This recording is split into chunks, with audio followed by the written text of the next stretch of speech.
Kamera pengawas salah satu pengguna jalan di Senayan, Jakarta Selatan merekam detik-detik sebuah pohon tumbang menimpa mobil. Detik-detik pohon tumbang terekam kamera sebuah mobil yang melintas dari arah Blok M menuju putaran Tugu Pemuda Senayan, Jakarta Selatan. Saat kejadian cuaca cerah, tidak ada angin, tidak ada hujan. Pohon tiba-tiba tumbang dan menimpa sejumlah kendaraan. Peristiwa pohon tumbang ini terjadi baru saja pukul 10.27 waktu Indonesia bagian Barat. Sementara itu akibat terdampak proyek galian kabel bawah tanah, sebuah pohon asem raksasa setinggi 10 meter tumbang menimpa kabel listrik dan memblokir jalan di Sunter, Tanjung Priok, Jakarta Utara. Akses jalan terpaksa dialihkan selama proses evakuasi dilakukan.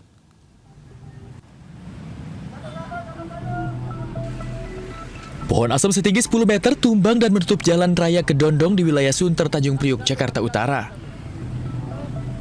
Selain menutupi jalan, pohon tumbang juga menimpa kabel listrik yang berada di pinggir jalan. Menurut warga, pohon yang sudah berusia belasan tahun ini tumbang diduga akibat adanya pengerjaan galian kabel bawah tanah. Tidak ada korban jiwa dalam peristiwa ini, namun akibatnya jalan raya Kedondong mengarah Danau Sunter sempat ditutup sementara. Dari Jakarta, Sofyan Firdaus, A-News melaporkan. Ya, waspada bagi warga Jakarta Utara karena BMKG merilis sejumlah daerah yang berpotensi dilanda banjirop. Banjirop di pesisir Jakarta diperkirakan berlangsung hingga 1 pekan. Banjirop di pesisir utara Jakarta telah dimulai sejak kemarin dan akan berlangsung hingga 27 November mendatang. Sejumlah wilayah yang berpotensi banjir diantaranya Kamal Muara, Kapuk Muara, Pluit, Ancol, Marunda hingga Muara Angke, Penjaringan. Menurut BMKG, banjirop disebabkan fenomena fase bulan baru. Dalam menghadapi banjirop, masyarakat diimbau agar selalu waspada dan terus melakukan pemantauan pembaruan informasi dari BMKG.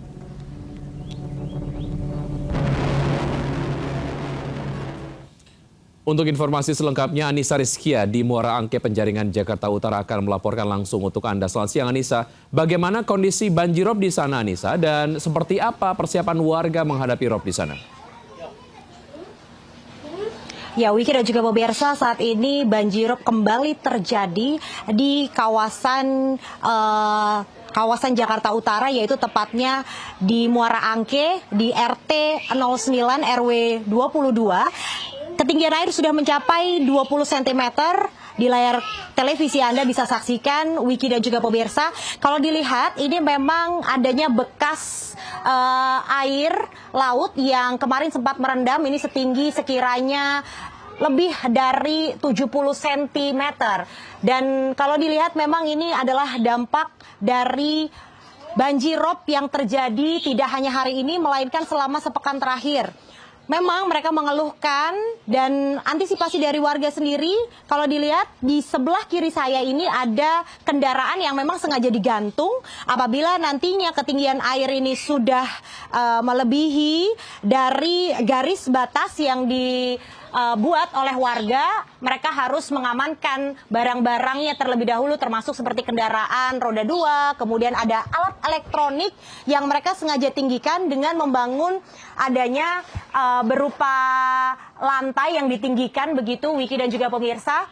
Selain ada barang elektronik dan juga kendaraan roda 2 milik warga, mereka pun juga sengaja membuat rumah di lantai 2 begitu. Apabila nantinya ketinggian air ini semakin meningkat, mereka akan langsung berpindah ke lantai 2 dan mengamankan beberapa barang-barang seperti dokumen penting, kemudian alat elektronik lainnya yang bisa dibawa menuju ke lantai 2 agar tidak terendam airop ini.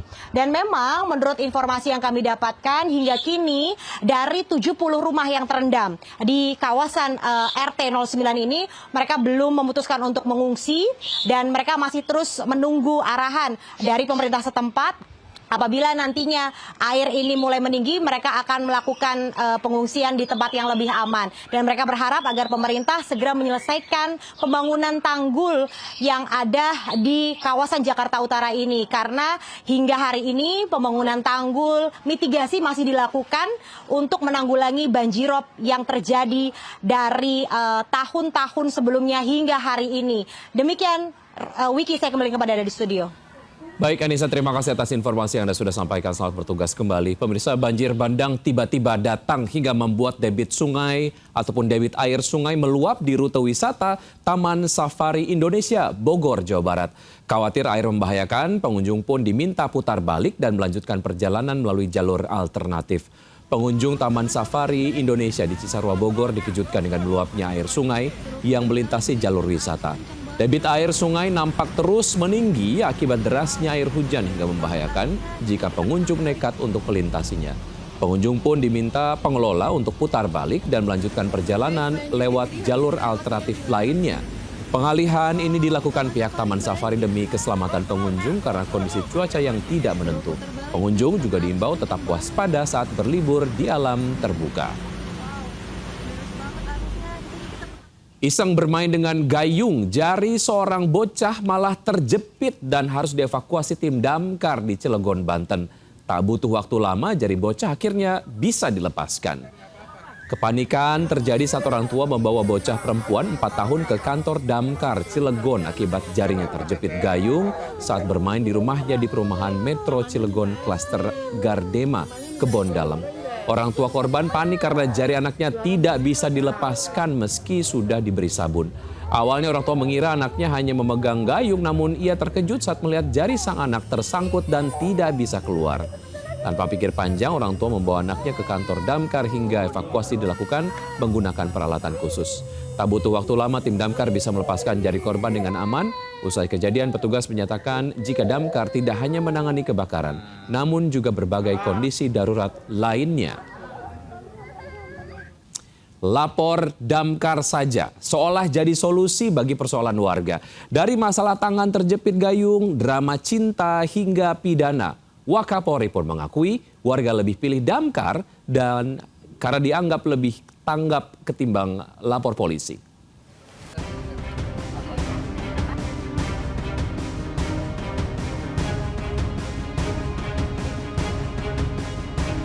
Apapun masalahnya, damkar solusinya. Jargon yang kerap disebut-sebut warga itu mungkin ada benarnya.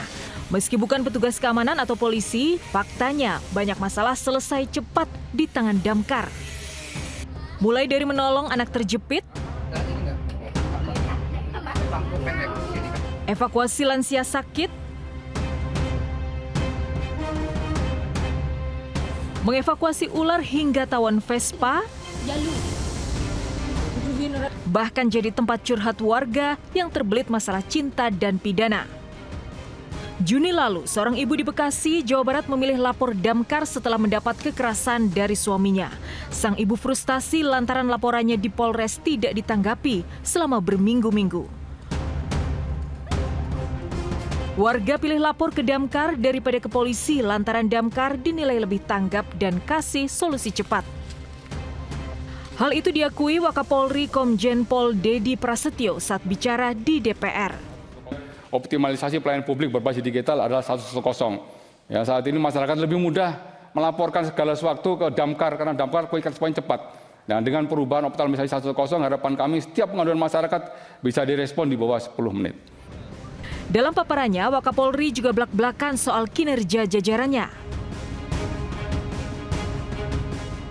Hasil penilaian Polri soal tingkat pelayanan publik dan penegakan hukum dari 4.340 Kapolsek, 67%-nya tidak memenuhi standar kinerja.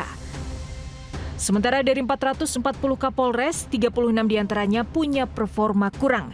Kinerja di bawah standar juga terjadi di tingkat Direskrimum. Dari 47 Direskrimum, ada 15 di bawah performa. Kinerja kepolisian yang masih di bawah standar tentu tak bisa dibiarkan. Polri harus berbenah sesuai tugasnya menegakkan hukum, memberikan perlindungan dan juga rasa aman kepada masyarakat. Karena kalau damkar terus-terusan jadi solusi, lalu apa gunanya para polisi? Tim Liputan iNews melaporkan.